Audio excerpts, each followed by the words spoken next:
Well, joining me now live from Manchester is our political editor, Peter Cardwell, who was inside and listening to that speech in the Manchester conference hall. Good afternoon to you, Peter. Now, we were expecting a pretty meaty speech. This was about him, you know, let's face it, first speech as a Prime Minister, as the leader of the Conservative Party. This time last year it was Liz Truss, those heady days a year ago. Could well be his last speech as leader of the party and Prime Minister, depending on when the next election is. How do you think he did? I think he did relatively well. We're in a situation where he obviously has a mountain to climb in terms of the polls. It was a pretty solid speech. I don't think it was necessarily spectacular. The biggest and most anticipated announcement was, of course, HS2. We basically knew that was going to happen. He's just confirmed that that is a major policy shift. The smoking ban is an interesting one as well, taking a New Zealand-style approach to this and raising the smoking age.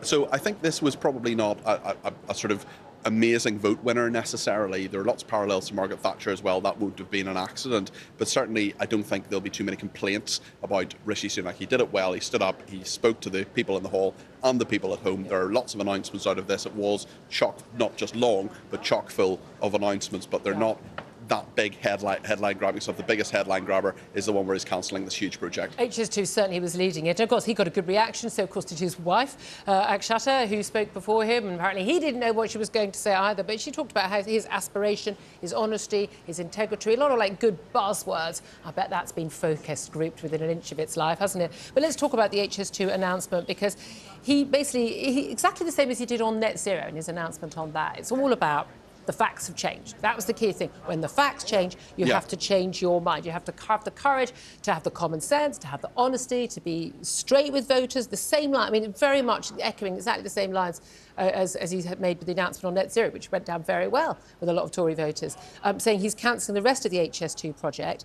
He knows he's going to get horrible headlines from pretty much every mayor, Labour mayors like Andy Burnham, but also Tory mayors like Andy Street. Talk about him possibly resigning as a result of this. We'll wait and see and bring it, of course, to our audience first if that does happen. But he did say there will be £36 billion for projects across the north and the Midlands of the country. He said every single penny saved from HS2's northern leg would be spent in the north. That got huge cheers, didn't it?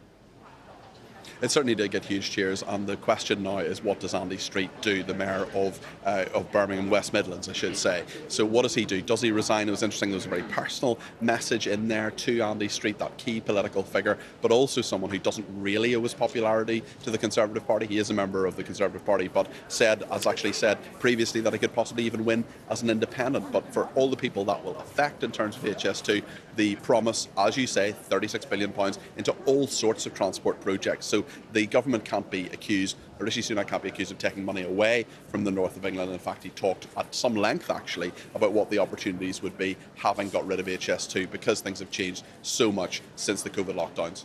And again, he said, as he did on net zero, I challenge anyone with a straight face to tell me that this is not the plan that the north needs. Again, you know, tell me, what you would justify. He talked about growth. He talked about UK's growth because of Brexit, not because of it. He took aim at Keir Starmer, the Labour leader, saying, power for power's sake, and basically saying that, look, this is a man who, flip-flops on Europe, doesn't know what he thinks. That will play well again with a lot of the Tory heartlands, particularly also the Red Wall voters who basically came out in their droves for Boris Johnson in 2019. Yes, then that is the real worry for a lot of the Conservatives, that those people don't go out again. Also, a lot of longer-term Conservatives who are annoyed with the party, what they have done, and perhaps will stay at home or vote for another party. Those are the two main groups that Rishi Sunak really needs to think about, both today and in the next few months. So you're absolutely right, Julia. There was a lot there. I think for those Red Wall constituencies, there's a lot there in terms of appealing to people who may be wavering. But certainly those attacks on Keir Starmer, saying that he's a flip-flopper, saying he doesn't know what he thinks. And I was surprised, actually, there wasn't more mention of Tony Blair, actually, because this narrative of Tony Blair sort of pulling the strings of Keir Starmer is quite a strong one. But certainly there were lots of criticisms of Keir Starmer, not really that he's sort of a bad, horrible person, but more that he can't make up his mind and that he just tells you sort of the first thing that comes into his head, the last thing that someone, Yeah, very different from the style of, say, Boris Johnson on that. He also said he would do whatever is necessary to stop the boats, talking about migration, another big issue. Suella Braverman, we're going to talk about that later in the show, and her sort of barnstorming heartwarming speech went down very well, not just with the Tory party faithful in the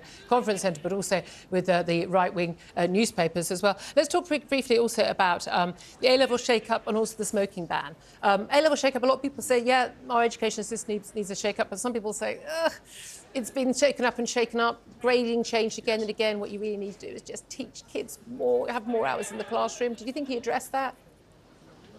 Yeah, well, I remember when I was at school, there was the change to AS levels, and really since then, the last 20 years, there's been a huge number of changes to A levels, how they're done, and this idea that you have more subjects and possibly mandatory maths and English to A level. It's been around for a while. It's been around even in the last few weeks. People have been talking about it, so that wasn't the newest thing necessarily. The smoking ban, though, and the age of buying cigarettes going up already. You've people like the Institute of Economic Affairs really not happy about that. For us as well, of course, they perhaps would say that, the pro-smoking group. So it's very interesting that the New Zealand approach to this has been brought in. It's not a particularly liberal thing.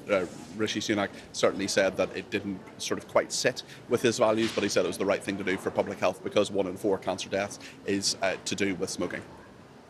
Peter, coming back to you now, you're going to be heading off. I know you're going to be appearing on other shows talking about what has been going on. But just finally, just in one sentence, your summary. Is this speech enough to boost Tories in the polls and possibly get them back to the possibility of winning the next general election? One sentence. I predict a slight boost from this speech, but not enough to turn the supertanker around. All right, Peter Cardwell, great to talk to you, our political editor there, live from Manchester. Now,